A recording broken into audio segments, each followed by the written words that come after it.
cái in cắt don nghe cái in bao don tí gió này là in gió để tổ chim em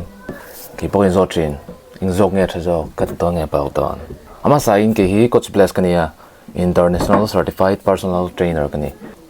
với in rồi soi cái điều beginners lifter kalau ni về tổ chim na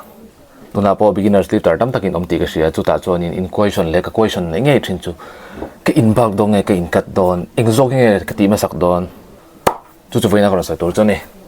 ama saber in bag le in cut tur chonin enge bag le cut tu kan shiat phatangai chu bag kan ti chon mishing tin hian in maintenance calorie kan ne chu mi kan maintenance calorie ai tamathil kan ei chuan weight kan lo gain thina muscle zong ni mo chen to fat zong gain to pakon tu wang chu ania chen khatan thau chen khatan sek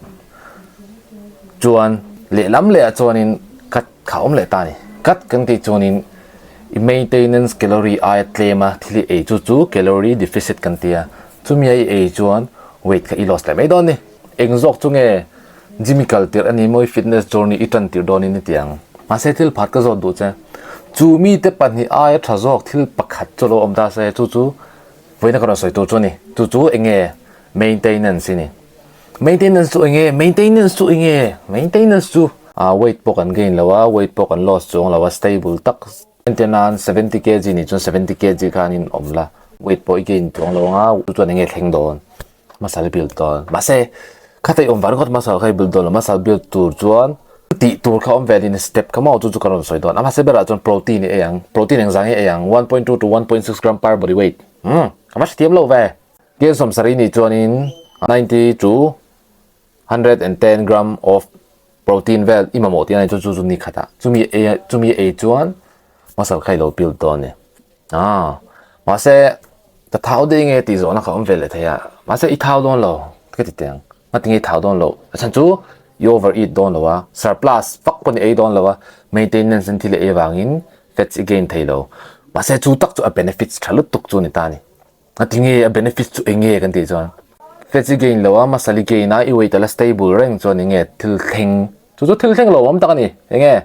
kan du ber muscle kan gain ti na ni muscle gain chu ni lom ni kan tu in bak po ni la ngai tu ni chon muscle gain thau ni chu ma chon how si lo muscle kan gain te chon chu ba ba ka choice tha chu om lo chu ma chon maintenance ke chu tu na po ka ti me ka maintenance chu a that bik na em mania fats kan gain vak lawa weight po kan gain vak lo ma se fats kan loss a chu ta ka ra muscle kan gain chu apoi mo em ani chon I focus dang le to strength training in cut chuanin thil theng tur chu energy level kha niam don energy level niam chon strength level niam don chu chuan lifting up progressive overload kal kha har don progressive overload chu kan rit choi ma son zel kha ni me tinan gar bench press a ke somli lo bench press ta ke somli ka voi song pani lo ti theita kar le ke somli le pani emo aya panga chon chu voi song pani tho reps kha tum le ta chu progressive overload ma son zel kan me chho jong kal kha ba se in ka chon energy level nei lo nga chuan strength po kha tlan niam don chu ne progressive overload to kha ti khai lak don ni chu cutting a that lo le na ania chu maintenance that le na ani le ni simin gym kan kaltir newbies gain ni omta chu gym culture kum khat kum ni te pon chu then pe chu kum thung te thleng newbies gain hin nei trin ta chu nge kan ti chun gym culture muscle kan gain hi all some big na chan si omta gym kum khat kal ai gym kum som kalin muscle again har zo khating har ani mai chu newbies gain kan ti ta chu thil thleng trin ni ta chu thleng pa maintain chuan energy level strength progressive overload ni kal theinga ason na ka om chak don ni chu maintenance thatna nia cutting le bulking ka chu yes kain cut du iti tra le yes in cut te kain bal du iti tra le yes in bal te a travek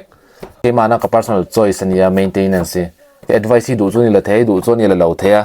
bulking le cutting hi mi zong zai ka ni thei lo ni tu ma dam chuin kan in cut thei lo tu ma dam chuin kan in bal thei lo ma se maintenance ro chu tu chen ka maintenance a hani om thea ri lifestyle a khanin masari kin tel don ti nang khani ber me chu cho maintenance tur kan ti tu de kha karon summarize le zoi yang khatna chonin whole food e yang cho tak e yang junk food ni lovin chon protein e bokang